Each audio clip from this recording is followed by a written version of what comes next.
ಇನ್ನೊಂದು ವಿಚಾರ ನಾರಾಯಣಗೌಡ್ರೆ, ಪ್ರತಿಯೊಬ್ಬ ವ್ಯಕ್ತಿ ಕೂಡ ಏನಾದ್ರೂ ಮುಂದೆ ಹೋಗ್ತಿದ್ದಾನೆ, ಆತ ಏನಾದ್ರೂ ಸಾಧನೆ ಮಾಡ್ತಿದ್ದಾನೆ, ಹೋರಾಟಗಳನ್ನ ಮಾಡ್ತಿದ್ದಾನೆ ಅಂದ್ರೆ ಟೀಕೆ ಮಾಡೋದು ಜಾಸ್ತಿ. ಆ ಟೀಕೆಗಳು ನಿಮ್ಮನ್ನ ಹೊರತಾಗೂ ಇಲ್ಲ. ಕರ್ನಾಟಕನೇ ತಮ್ಮ ಮನೆ ಅನ್ಕೊಂಡಿದ್ದೀರಿ, ಕನ್ನಡಿಗರನ್ನ ತಮ್ಮ ಬಂಧುಗಳು ಅಂತ ಅನ್ಕೊಂಡಿದ್ದೀರಿ. ಈ ಹೋರಾಟಗಳು ನಿರಂತರವಾಗಿ ಆಗುತ್ತೆ, ಆದ್ರೂ ನಿಮ್ಮನ್ನು ಬಿಡಲ್ಲ, ಟೀಕೆ ಮಾಡ್ತಾರೆ. ಅಂಥವ್ರಿಗೆ ಏನ್ ಹೇಳ್ತೀರಿ? ನೋಡಿ, ದಾಸರು ಹೇಳ್ತಾರೆ, ನಿಂದಿಕರಿರಬೇಕಯ್ಯ ಅಂದಿಯಂತೆ ಅಂತ. ನಿಂದನೆ ಮಾಡೋ ಜನ ಇರ್ಬೇಕು. ನಾನು ಸರಿಯಾದ ದಾರಿಲಿ ನಡಿಲಿಕ್ಕೆ ಸಾಧ್ಯ ಇದೆ ಅನ್ನುವಾಗ ನಿಂದನೆ ಮಾಡೋರು ಇದ್ದಾಗ ಮಾತ್ರ ನಾವು ಸರಿಯಾದ ದಾರಿಲಿ ಹೋಗ್ಲಿಕ್ಕೆ ಸಾಧ್ಯ. ಹಾಗಾಗಿ ಎಲ್ಲ ಕಾಲಕ್ಕೂ ಸಹ ಆ ತರದ ಟೀಕೆಗಳು ಆರೋಗ್ಯಕರವಾಗಿ ತಗೋಬೇಕು. ಟೀಕೆಗಳು ನಮಗೆ ಯಾರು ಮಾಡಬಾರದು ಅನ್ನೋದಾದ್ರೆ ನಾವು ಸಾರ್ವಜನಿಕ ಜೀವನಕ್ಕೆ ಬರಬಾರದು. ನಮ್ಮ ಹತಿಡಿ ಶ್ರೀಗಳು ಒಂದು ಪದ್ಯವನ್ನ ಬರೀತಾ, ಆ ಪದ್ಯ ನನಗೆ ಬಾರಿ ಮೆಚ್ಚು. ಅವ್ರು ಹೇಳ್ತಾರೆ, ಹಣ್ಣು ಇರುವ ಮರಕ್ಕೆ ತಾನೇ ಕಲ್ಲು ಹೊಡೆದು ನೋಡುವರು, ಹಣ್ಣು ಇರುವ ಮರಕ್ಕೆ ತಾನೇ ಕಲ್ಲು ಹೊಡೆದು ನೋಡುವರು, ಹಣ್ಣೇ ಇಲ್ಲದ ಮರಕ್ಕೆ ಕಲ್ಲನ್ನು ಯಾರೋ ಹೊಡೆಯುವರು. ಯಾಕೆಂದ್ರೆ ನಾವು ಬೆಳೆದಿದ್ದೀವಿ ಅನ್ನುವಾಗ ಅದನ್ನ ಸಹಿಸ್ಕೊಳ್ಳಿಕ್ ಆಗದೆ ಇರೋರು, ನಮ್ಮ ಬೆಳವಣಿಗೆಯನ್ನ ಸಹಿಸ್ಲಿಕ್ಕೆ ಆಗದೆ ಇರೋರು, ಇನ್ನೇನೋ ಮಾಡ್ಲಿಕ್ಕೆ ಗೊತ್ತಿಲ್ಲದೆ ಇದ್ದಾಗ, ಇಲ್ಲ ಅವರಂತೆ ಬೆಳಿಬೇಕು ಅನ್ನೋದು ಬೆಳವಣಿಗೆ ಅವರಿಗೆ ಆಗದೆ ಇದ್ದಾಗ ಅವರು ಎದುರುಗಡೆ ಬೆಳೆಯೋರ್ನ ಟೀಕೆ ಮಾಡ್ತಾರೆ. ಆ ಟೀಕೆಗೆ ಆರೋಗ್ಯಕರವಾಗಿ ಉತ್ತರ ಕೊಡ್ಬೇಕಾಗತ್ತೆ ಸಾರ್ವಜನಿಕ ಜೀವನದಲ್ಲಿ. ಇಲ್ಲ ನಮ್ಮನ್ನ ಯಾರು ಟೀಕೆ ಮಾಡೋದು ಬೇಡ ಅನ್ನೋದಾದ್ರೆ ನಾವು ಸಾರ್ವಜನಿಕ ಜೀವನದಿಂದ ದೂರ ಉಳಿಬೇಕಾಗತ್ತೆ. ಹಾಗಾಗಿ ನಾನು ನಮ್ಮ ಕಚೇರಿಯ ಆವರಣದಲ್ಲಿ ಒಂದು ಸ್ಲೋಗನ್ ಹಾಕ್ಸಿದೀನಿ. ಅದು ಪುಟ್ಟಪ್ಪನವ್ರದ್ದು, ಕುವೆಂಪು ಅವರ ಇದು, ಟೀಕೆಗಳು ಸಾಯ್ತವೆ, ಕೆಲಸಗಳು ಉಳಿತವೆ ಅಂತ. ನಾವು ಹೆಚ್ಚು ಮಾತಾಡಬಾರ್ದಂತೆ, ನಾವು ಮಾಡಿದ ಕೆಲಸ ಮಾತಾಡ್ಬೇಕಂತೆ. ಹಾಗಾಗಿ ಇನ್ನೊಂದು ಸ್ವಲ್ಪ ದಿವಸ ಹೋದ್ರೆ ನಾರಾಯಣಗೌಡ್ರು ಮಾತ್ರ ನಿಲ್ಬಹುದು. ನಾರಾಯಣಗೌಡ್ರು ಮಾಡಿದ ಕೆಲ್ಸಗಳು ಒಂದಿನ ಇತಿಹಾಸದಲ್ಲಿ ಮಾತಾಡ್ತವೆ. ಹಾಗಾಗಿ ಎಂಥದೇ ಟೀಕೆಗಳು ಬಂದಾಗ ನಾನು ಅದನ್ನ ಆರೋಗ್ಯಕರವಾಗಿ ತಗೋತೀನಿ. ಟೀಕೆ ಮಾಡೋರ್ಗು ಹೇಳ್ತೀನಿ, ನೀವು ಟೀಕೆ ಮಾಡೋದಾದ್ರೆ ನಿಮ್ ಟೀಕೆ ಆರೋಗ್ಯಕರವಾಗಿ ಇರ್ಬೇಕು. ಯಾರನ್ನೂ ಟೀಕೆ ಮಾಡ್ಲೇಬೇಕು ಅನ್ನುವ ಕೆಟ್ಟ ಉದ್ದೇಶಗಳು ನಿಮ್ದ ಆಗಬಾರ್ದು. ಮಹಾತ್ಮನ್ ನಾನು ಹೇಳ್ದಲ್ಲ, ಈ ದೇಶಕ್ಕೆ ಸ್ವಾತಂತ್ರ್ಯ ತಂದ್ಕೊಟ್ಟಂತ ಮಹಾತ್ಮನ ಟೀಕೆ ಮಾಡಿದಂತ ನಮ್ ದೇಶದಲ್ಲಿ ನನ್ನ ಟೀಕೆ ಮಾಡಬಾರ್ದು ಅಂದ್ರೆ ಅದೆಷ್ಟರ ಮಟ್ಟಿಗೆ ಸರಿ? ಟೀಕೆ ಎಲ್ಲರನ್ನ ಮಾಡ್ಲಿಕ್ಕೆ ಎಲ್ಲರಿಗೂ ಅಧಿಕಾರ ಇದೆ.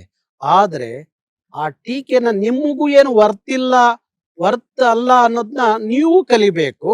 ನೀವು ಇನ್ನೊಬ್ಬರನ್ನ ಟೀಕೆ ಮಾಡಬೇಕಾದ್ರೆ ಆ ಟೀಕೆ ಆರೋಗ್ಯಕರವಾಗಿ ಇರ್ಬೇಕು, ಸತ್ಯಕ್ಕೆ ಹತ್ತಿರವಾಗಿ ಇರ್ಬೇಕು. ಹಂಗಿದ್ದಾಗ ನೀವು ಟೀಕೆ ಮಾಡ್ಲಿಕ್ಕೆ ಯೋಗ್ಯರು ಅಂತ. ಹಾಗಾಗಿ ಟೀಕೆಗಳನ್ನ ಸಾರ್ವಜನಿಕ ಜೀವನದಲ್ಲಿ ನಾನು 36 ವರ್ಷದಿಂದಲೂ ಎದುರಿಸಿದ್ದೀನಿ, ಮುಂದೇನು ಎದುರಿಸಲೇಬೇಕಾಗತ್ತೆ.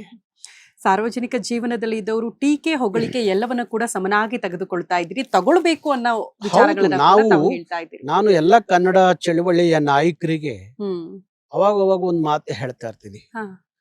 ನಮ್ಮ ಸುತ್ತ ಯಾರು ಇರ್ಬೇಕು ಅಂದ್ರೆ ನಮ್ಮನ್ನ ಟೀಕೆ ಮಾಡೋರೇ ಇರ್ಬೇಕು, ನಮ್ಮನ್ನ ಹೊಗಳೋರ್ನ ಇಟ್ಕೋಬಾರದು. ಹೊಗಳೋರ್ನ ನಾವು ಸುತ್ತ ಇಟ್ಕೊಂಡ್ರೆ, ಜೊತೆಯಲ್ಲಿ ಇಟ್ಕೊಂಡ್ರೆ, ಹೊಗಳಿ ಒಂದೇ ಶೂಲಕ್ಕೆ ಏರಿಸಿದರಯ್ಯ ನಂಗೆ ನಮ್ಮನ್ನು ಒಂದಿಸ ದಾರಿ ತಪ್ಪಿಸಿ ಹಳ್ಳ ಹಿಡಿಸ್ತಾರೆ. ಹಾಗಾಗಿ ಟೀಕೆ ಮಾಡೋರ್ನ ಜೊತೆಲಿ ಇಟ್ಕೊಳ್ಳಿ, ನಿಮ್ಮ ಹೊಗಳೋರ್ನ ದೂರ ಇಟ್ಕೊಳ್ಳಿ. ಚಾಣಕ್ಯ ಒಂದ್ ಕಡೆ ಒಂದು ಮಾತು ಹೇಳ್ತಾನೆ, ನಿಮ್ಮ ಹತ್ತಿರ ಇರುವರೆಲ್ಲರೂ ನಿಮ್ಮ ಮಿತ್ರರಲ್ಲ, ನಿಮ್ಮಿಂದ ದೂರ ಇದ್ದವರೆಲ್ಲರೂ ನಿಮ್ಮ ಶತ್ರುಗಳಲ್ಲ. ಒಮ್ಮೆ ನಿಮಗೆ ಹಾನಿ ಆಗತ್ತೆ ಅಂದ್ರೆ ದೂರ ಇರುವವರಿಂದಲ್ಲ, ನಿಮ್ಮ ಹತ್ತಿರ ಇರುವರಿಂದ. ಅದಕ್ಕಾಗಿ ಹತ್ತಿರ ಇರುವರ ಬಗ್ಗೆ ಎಚ್ಚರಿಕೆ ಇರಲಿ, ದೂರ ಇರುವರ ಬಗ್ಗೆ ಪ್ರೀತಿ ಇರಲಿ ಅಂತ. ಹಾಗಾಗಿ ಇಂಥವೆಲ್ಲವನ್ನ ಜೀರ್ಣಿಸ್ಕೊಂಡಿರೋದ್ರಿಂದ, ಅರ್ಥ ಆಗಿರೋದ್ರಿಂದ ನನಗೆ ಟೀಕೆಗಳೇನು ಅಂತದೇನು ದೊಡ್ಡದು ಅಂತ ಅನ್ಸಲ್ಲ. ನಾರಾಯಣಗೌಡ್ರನ್ನ ಎಲ್ಲೇ ಭೇಟಿಯಾದಾಗ್ಲೂ ಎಲ್ಲೇ ನೋಡಿದ್ರು ಕೂಡ ಒಂದು ವಿಚಾರಗಳು ಪದೇ ಪದೇ ನಮ್ಮ ಕಿವಿಗೆ ಕೇಳಿಸ್ತಾ ಇರತ್ತೆ, ಅದು ಬಸವಣ್ಣ ಮತ್ತು ಕುವೆಂಪು ಅವರ ಆದರ್ಶಗಳೇ ನನಗೆ ಪ್ರೇರಣೆ ಅಂತ ಹೇಳ್ತೀರಿ. ಯಾವ ಕಾರಣಕ್ಕೆ, ಯಾವ ವಿಚಾರಗಳು ಅಷ್ಟರ ಮಟ್ಟಿಗೆ ಪ್ರಭಾವ ಬೀರಿದೆ ನಾರಾಯಣಗೌಡ್ರ ಮೇಲೆ ಅಂತ? ಇವತ್ತು ಹ್ಮ್ ಜಾತಿ ಸಾಮ್ರಾಜ್ಯಗಳು, ಹ್ಮ್ ಧರ್ಮ ಸಾಮ್ರಾಜ್ಯಗಳು ಹ್ಮ್ ಇದನ್ನ ನೋಡುವಾಗ ಹ್ಮ್ ಒಬ್ಬ ವಿಶ್ವಗುರು ಹ್ಮ್ ಬಸವಣ್ಣ, ಒಬ್ಬ ವಿಶ್ವಕವಿ ಕುವೆಂಪು ಹ್ಮ್ ಆಗಾಗ ನನ್ನ ಎಚ್ಚರಿಸ್ತಾರೆ. ಯಾಕೆಂದ್ರೆ ಹ್ಮ್ ಸಾರ್ವಜನಿಕ ಜೀವನದಲ್ಲಿ ಜಾತಿ ಧರ್ಮಗಳನ್ನ ಎಲ್ಲವನ್ನ ಹ್ಮ್ ಧಿಕ್ಕರಿಸಿ ನಿಂತಾಗ ಮಾತ್ರ ಹ್ಮ್ ಒಂದು ಸಮೃದ್ಧವಾದಂತ ನಾಡು ಕಟ್ಟಲಿಕ್ಕೆ ಸಾಧ್ಯ ಆಗತ್ತೆ.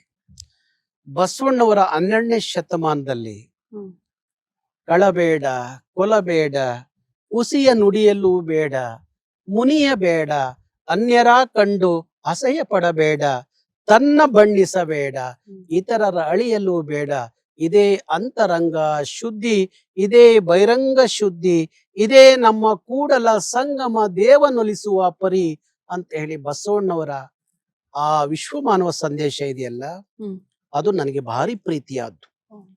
ಹಾಗೆ ಪುಟ್ಟಪ್ಪನವರು 21ನೇ ಶತಮಾನಕ್ಕೆ ಹ್ಮ್ ಅವರು ಹೇಳಿದಂಥದ್ದು, ಸಿಲ್ಕದಿರಿ ಮತವೆಂಬ ಮೋಹದ ಜ್ಞಾನಕ್ಕೆ, ಹ್ಮ್ ಮತಿಯಿಂದ ದುಡೀರೈ ಲೋಕಹಿತಕ್ಕೆ, ಹ್ಮ್ ಆ ಮತದ ಈ ಮತದ ಹಳೆ ಮತದ ಹೊಸ ಮತದ ಸಹವಾಸ ಸಾಕಿನ್ನು ಸೇರಿರೈ ಮನುಜ ಮತಕ್ಕೆ, ಓ ಬನ್ನಿ ಸೋದರರೇ ವಿಶ್ವಪಥಕ್ಕೆ ಅನ್ನುವ ಆ ವಿಶ್ವವಾಣಿ, ಹ್ಮ್ ಅಲ್ಲಿ ವಿಶ್ವ ಕವಿ ವಾಣಿ 12ನೇ ಶತಮಾನಕ್ಕೆ ಹಾ. ಇಡೀ ವಿಶ್ವವನ್ನ ಜಾಗೃತಿಗೊಳಿಸಿರೆ, 21ನೇ ಶತಮಾನಕ್ಕೆ ವಿಶ್ವ ಕವಿ ಜಾತಿ ಧರ್ಮಗಳನ್ನ ಮೀರಿ ಈ ಸಮಾಜವನ್ನು ಜಾಗೃತಿಗೊಳಿಸ್ತಾರಲ್ಲ, ಹ್ಮ್. ಅದಕ್ಕೆ ನನಗೆ ಅಚ್ಚುಮೆಚ್ಚಾಗ್ತಾರೆ ಅವರಿಬ್ರುವೆ.